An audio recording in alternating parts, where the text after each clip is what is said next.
கிறிஸ்துவுக்குள் அருமையான சகோதர சகோதரிகளே, உங்கள் அனைவரையும் நம்முடைய ஆண்டவரும் மீட்பருமாகிய இயேசு கிறிஸ்துவினுடைய பரிசுத்த நாமத்தினாலே நான் வாழ்த்தி வரவேற்கிறேன். ஆண்டவருடைய கிருபையினாலே நாம் ஒரு கிறிஸ்மஸ் பண்டிகையை கொண்டாட ஆண்டவருடைய ஆசீர்வாதத்தை பெற்றிருக்கிறோம். இப்படிப்பட்ட ஆசீர்வாதத்தை கொடுத்த ஆண்டவருக்கு முதலாவது நம்முடைய நன்றிகளை படைப்போம். இன்றைக்கு கிறிஸ்மஸ் பண்டிகையை எப்படி கொண்டாடலாம் என்பதை பற்றிய ஒரு தியானத்தை அல்லது ஒரு சிந்தனையை உங்களோடு நான் பகிர்ந்து கொள்கிறேன். நீங்கள் இந்த தியானத்தை கேட்ட பின்னதாக மற்றவர்களுக்கு அனுப்பி அவர்களும் கேட்கும்படியாக உதவி செய்ய உங்களை அன்போடு நான் கேட்டுக்கொள்கிறேன்.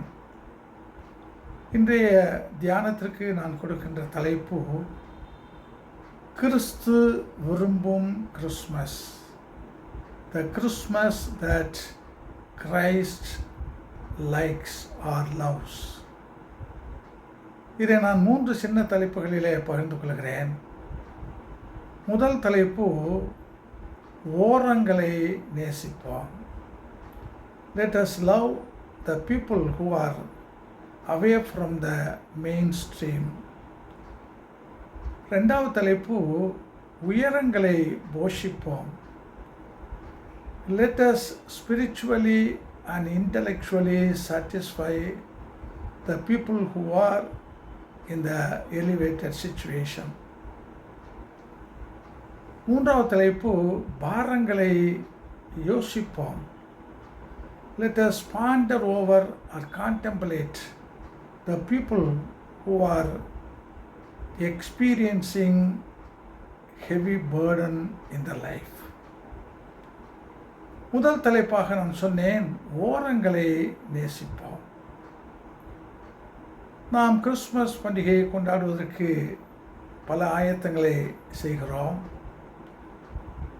ஏற்கனவே நாம் பண்டிகையை கொண்டாடி அந்த அனுபவத்தோடு இந்த ஆண்டிலேயும் நாம் பண்டிகையை கொண்டாடப் போகிறோம். நல்லது.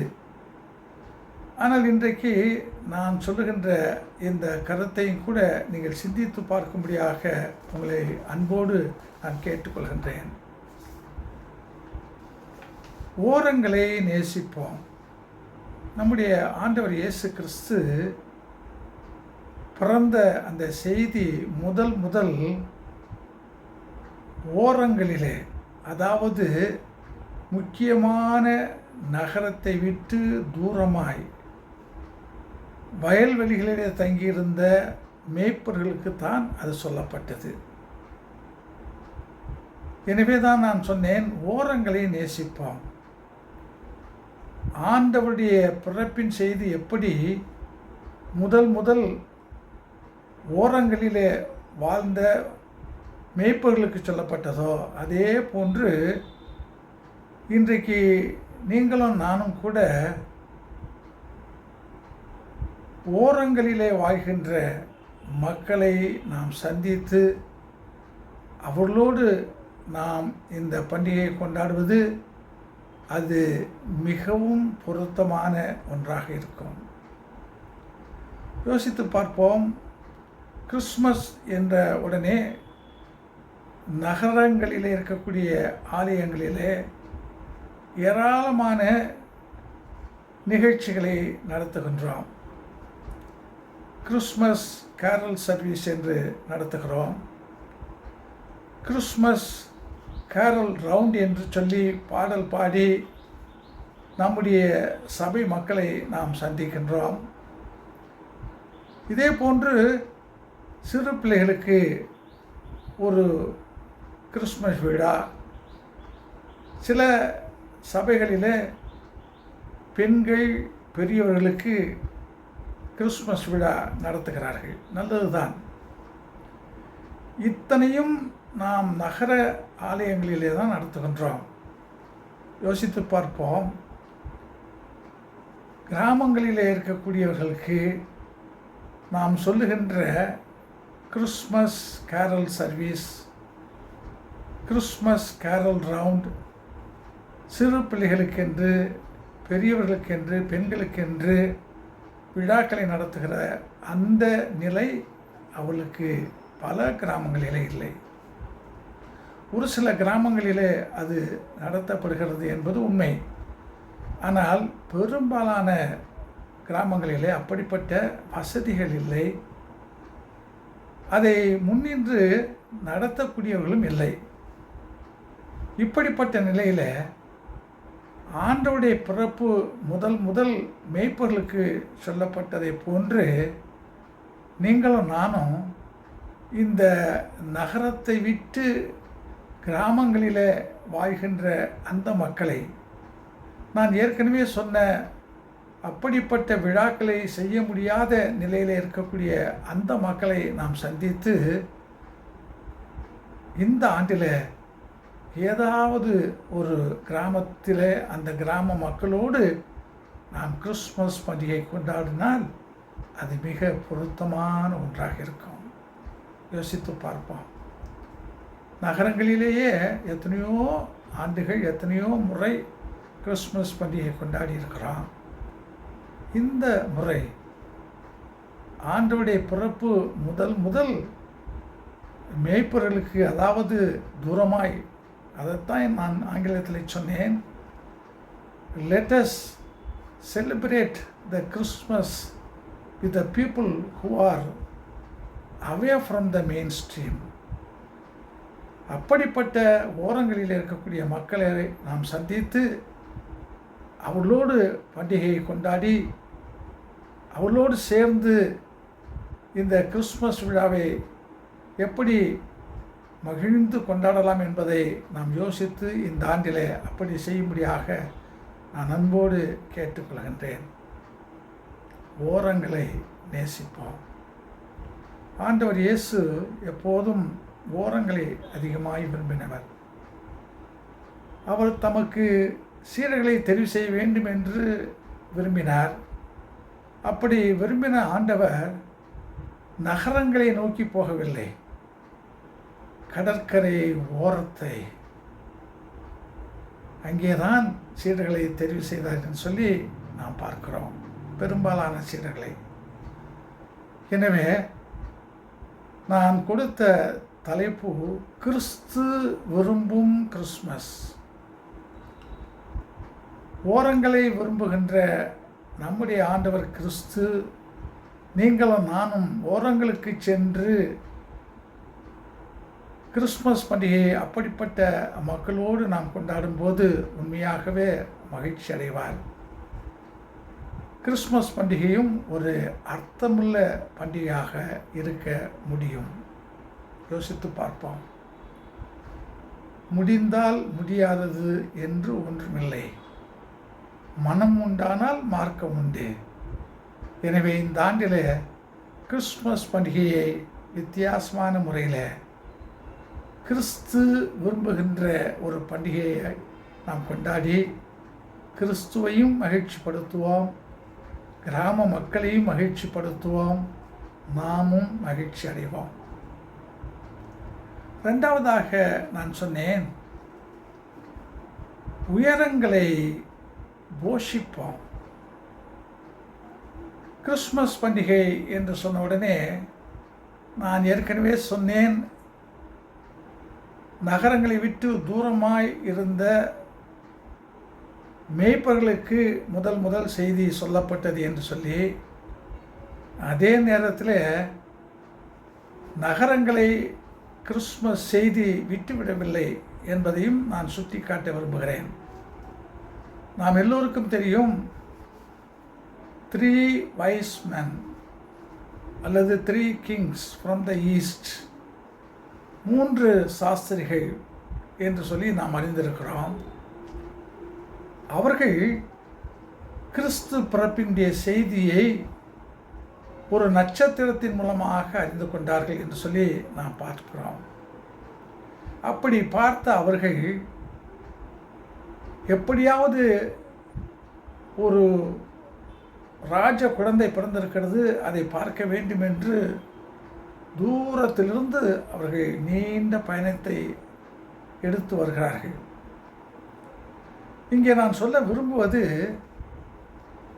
இந்த கிறிஸ்து பிறப்பினுடைய செய்தி சாதாரண மேய்ப்பர்களுக்கு மட்டுமல்ல, ஒரு நட்சத்திரத்தை பார்த்து எந்த விஞ்ஞான முன்னேற்றமும் இல்லாத அந்த காலகட்டத்திலேயே இந்த நட்சத்திரம் ஒரு சாதாரண நட்சத்திரம் அல்ல, இது ஒரு ராஜ குழந்தையினுடைய பிறப்பை அறிவிக்கிறது என்று சொல்லி துல்லியமாக அவர்கள் அறிந்தார்கள் என்று சொன்னால் எப்பேற்பட்ட உயர்ந்த ஞானிகள். அதனாலே தான் அவர்களை ஆங்கிலத்தில் வைஸ்மென் என்று அழைக்கிறோம். எனவே அவர்கள் கிறிஸ்துவை பயணப்பட்டு வந்து கண்டார்கள், தங்களுடைய காணிக்கைகளை கொடுத்தார்கள், பணிந்து கொண்டார்கள் என்று சொல்லி நாம் படிக்கின்றோம். நான் இன்றைக்கு சொல்ல விரும்புவது உயரத்தில் இருக்கக்கூடியவர்கள், அதாவது எல்லா வகையிலும் சிறந்து இருக்கக்கூடியவர்கள் இன்றைக்கு இருக்கிறார்கள். ஞானிகளை போன்று அதிகமாய் படித்தவர்கள், உயர்ந்த பதவியிலே பொறுப்பில் இருக்கக்கூடியவர்கள், உயர்ந்த செல்வ நிலையில் இருக்கக்கூடியவர்கள், இப்படிப்பட்டவர்களெல்லாம் நாம் அறிந்திருக்கிறோம். இன்றைக்கு அவர்களுக்கும் கிறிஸ்து பிறப்பை பற்றி நாம் சொல்ல வேண்டும். அவர்களும் கிறிஸ்து பிறப்பு பற்றிய செய்தியை, அந்த உண்மையை அறிந்து கொள்ள நாம் அவர்களுக்கு சொல்ல வேண்டும். நம்முடைய ஆண்டவருடைய வாழ்க்கையிலே நாம் பார்ப்போம் என்றால், நிக்கோதேமு அவர் ஒரு யூத தலைவன், அதிகமாய் படித்தவர், அதிகமாக யூத மதத்தினுடைய சட்டங்களையும் சடங்குகளையும் அறிந்த ஒரு உயர்ந்த மனிதன். அப்பேற்பட்டவர் தன்னை பார்ப்பதற்காக இரவு நேரத்தில் வந்தபோது ஆண்டவர் இயேசு புறக்கணிக்கவில்லை, ஏற்றுக்கொள்கிறார். நிக்கோதேமுவோடு ஒரு உரையாடல் செய்கிறார். உண்மையாக சொன்னால் அந்த பகுதியை நாம் படிப்போம் என்றால், நிக்கோதேமு ஆண்டவர் சொன்ன செய்தியில் உடன்பட்டு ஆண்டவரை விட்டு சென்றார். ஆண்டவர் மரித்த போது அந்த மரணத்திலே தன்னுடைய ஈடுபாட்டை, தன்னுடைய பங்கை செலுத்தினார் என்று சொல்லி நாம் நற்செய்தி நூல்களிலே படிக்கிறோம். இங்கே நான் சொல்ல விரும்புவது, உயர்ந்த நிலையில் இருக்கக்கூடிய அவர்களுக்கும் உண்மையை நாம் சொல்ல வேண்டும். ஏனென்றால் இன்றைக்கு உயர்ந்த நிலையில் இருக்கக்கூடியவர்களுக்கு கிறிஸ்து ஒரு அந்நிய நாட்டு கடவுள் என்றும், கிறிஸ்தவம் அந்நிய நாட்டிலிருந்து வந்த ஒரு சமயம் என்றும் அவர்கள் நினைக்கிறார்கள். அப்படிப்பட்டவர்களுக்கு கிறிஸ்து ஒரு அந்நிய நாட்டு கடவுள் அல்ல, அவர் முழு உலகத்துக்கும் மீட்பார். He is the Jesus Christ is the world saviour. இந்த உண்மையை நான் சொல்ல வேண்டும். அவருடைய நினைப்பில் இருக்கக்கூடிய அந்த வித்தியாசத்தை நாம் எடுத்து போட்டு, கிறிஸ்து ஏதோ ஒரு குறிப்பிட்ட இடத்திற்கு உரியவர் மட்டுமல்ல, மீட்பர் மட்டுமல்ல, முழு உலகத்துக்கும் அவர் மீட்பர். கிறிஸ்தவம் என்பது ஒரு சமயம் என்று சொல்வதை காட்டிலும் அது ஒரு வாழ்க்கை நெறி என்பதை நாம் அவர்களுக்கு எடுத்து சொல்ல வேண்டும். இப்படிப்பட்ட காரியங்களெல்லாம் நாம் சொல்லும்போது, கிறிஸ்து செய்ததை போன்று நாமும் செய்கிறோம். கிறிஸ்துவினுடைய பிறப்பு அந்த வான சாஸ்திரிகளுக்கு சொல்லப்பட்டதை போல, உயர்ந்த நிலையில் இருந்த அவர்களுக்கும் சொல்லப்பட்டதை போன்று, இன்றைக்கு இருக்கக்கூடிய அப்படிப்பட்ட உயர்ந்த நிலையில் இருக்கக்கூடிய அவர்களுக்கும் உண்மையை, கிறிஸ்துவினுடைய பிறப்பினுடைய அந்த உண்மையை நாம் எடுத்து சொல்ல வேண்டும். ஆகையினாலே தான் நான் தலைப்பாக சொன்னேன், உயர்ந்ததை போஷிப்போம். இன்றைக்கு நம்முடைய கருத்துக்களால், நாம் அறிந்திருக்கிற உண்மைகளால் உயர்ந்த நிலையில் இருக்கிறவர்களுக்கு சொல்லி அவர்களை நாம் போஷிக்க வேண்டும். மூன்றாவதாக நான் சொன்னேன், பாரங்களை யோசிப்போம். Let us ponder over, contemplate the heavy burdens, the people who are experiencing the heavy burdens. உலகத்திலே இருக்கக்கூடிய பலர் தங்களுடைய வாழ்க்கை நிலையை யோசிக்கும்போது அவர்களால் இந்த கிறிஸ்மஸ் பண்டிகையை கொண்டாட முடியாத நிலையில் இருக்கிறார்கள். குடும்பத்தில் பிரச்சனை, குடி, அதனாலே மனச்சமாதானம் இல்லை, கடனை கட்டவும் முடியவில்லை, வட்டியை கட்ட முடியவும் இல்லை. இப்படிப்பட்ட நிலையில் வாழ்கிறவர்கள் யோசித்து பார்ப்போம், அவர்களால் கிறிஸ்து பிறப்பை கொண்டாட முடியுமா? எனவே நான் சொன்னேன், பாரங்களை பற்றி யோசிப்போம். இப்படிப்பட்ட மன பாரங்களோடு இருக்கக்கூடிய மக்களை நாம் இந்த கிறிஸ்து பிறப்பின் போது சந்திக்க வேண்டும். அவர்களுக்கு இருக்கக்கூடிய மன பாரங்களை நாம் நீக்கிவிட்டு அவர்களும் கிறிஸ்து பிறப்பின் பண்டிகையை கொண்டாட நாம் உதவி செய்ய வேண்டும். நம்முடைய ஆண்டவர் இயேசு கிறிஸ்து மத்தேயு நற்செய்தி நூல் 11ஆம் அதிகாரம் 28ஆம் வசனத்திலே சொல்கிறார், வருத்தப்பட்டு பாரம் சுமக்கிறவர்களே, நீங்கள் எல்லாரும் என்னிடத்திலே வாருங்கள், நான் உங்களுக்கு இளைப்பாறுதல் தருவேன் என்று சொன்னார். ஆண்டவர் வந்த நோக்கம் இப்படிப்பட்ட மக்களுக்கு இளைப்பாறுதல் கொடுப்பதற்காகத்தான் பரலோகத்தை விட்டு பூலோகத்தில் மனுஷ சாயலாக பிறந்து நாம் எல்லாரும் கிறிஸ்மஸ் பண்டிகையை கொண்டாடக்கூடிய அந்த ஆசீர்வாதத்தை கொடுத்திருக்கிறார். எனவே கிறிஸ்மஸ் பண்டிகையின் போது இப்படிப்பட்ட மனபாரங்களோடு வாழ்கிற எத்தனை மக்கள், எத்தனை குடும்பங்கள் சந்தித்து அவளுக்கு சமாதானத்தை சொல்ல நாம் விரும்புவோம். எல்லாரையும் நாம் சந்திக்க முடியாது, உண்மை. ஒரு குடும்பம், 2 குடும்பம், நம்முடைய சபையில் இருக்கக்கூடிய அப்படிப்பட்ட மக்களை கூட நாம் நினைக்கலாம். சபையை விட்டு தூரமாக இருக்கிறவர்களையும் நாம் நினைக்கலாம். அவர்களுக்கு எப்படி சந்தோஷத்தை கொடுக்கலாம், சமாதானத்தை கொடுக்கலாம், அவர்களும் எப்படி கிறிஸ்மஸ் பண்டிகையை கொண்டாடக்கூடிய நிலையை உருவாக்கலாம் என்று நாம் யோசித்து அதை செயல்படுத்துவோம். அதே போன்று ஆண்டவர் இயேசு கிறிஸ்து சொன்னார், நான் இழந்து போனதை தேடவும் மீட்கவுமே வந்தேன். அதே போன்று ஆண்டவர் பல காரியங்களை சொல்லியிருக்கிறார்.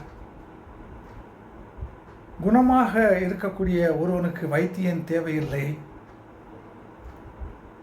குணமில்லாதவனுக்குத்தான் வைத்தியன் தேவை என்று சொன்னார். எனக்கு சித்தம் உண்டு, நீ சுத்தமாகி என்று சொல்லி சுகத்தை கொடுத்தார். இந்த ஆண்டவருடைய வார்த்தைகள் எல்லாம் நமக்கு எதை சுட்டி காட்டுகிறது என்று சொன்னால், ஆண்டவர் இயேசு கிறிஸ்து எப்படி இந்த உலகத்திலே வாழ்ந்தபோது அப்போஸ்தலர் நடவடிக்கைகள் புத்தகம் 10ஆம் அதிகாரம் 38ஆம் வசனத்தில் ஆண்டவர் இயேசு கிறிஸ்து நன்மை செய்கிறவராய் சுற்றித் திரிந்தார். நோயில் ஈடுபட்டிருந்த, பீடிக்கப்பட்டிருந்த மக்களுக்கு குணம் கொடுத்தார். பேயின் பிடியில் இருந்தவர்களுக்கு குணத்தை கொடுத்தார், சுகத்தை கொடுத்தார். அப்படிப்பட்ட ஆண்டவருடைய பிறப்பு தான் கிறிஸ்மஸ் பண்டிகை. எனவே நீங்களும் நானும் கிறிஸ்து பிறந்த அந்த குழந்தையை மட்டும் அறிந்தவர்கள் அல்ல, கிறிஸ்துவனுடைய முழு வாழ்க்கையும் அறிந்திருக்கிறோம். ஆண்டவர் இயேசு கிறிஸ்து எத்தனையோ பேருக்கு உடல் சுகத்தை கொடுத்தார். இன்றைக்கு கிறிஸ்மஸ் பண்டிகையை கொண்டாட முடியாத, உடல் சுகமில்லாதவர்களை நாம் சந்தித்து அவர்களுக்கு ஆறுதலாக காரியங்களை சொல்லி அவளோடு கூட நாம் அமர்ந்து கிறிஸ்மஸ் பண்டிகையை கொண்டாடும் போது உண்மையாகவே ஆண்டவர் சந்தோஷப்படுவார். ஏனென்றால் அதற்காகத்தான் அவர் வந்தார். அவருடைய வந்த நோக்கம் அதுதான்.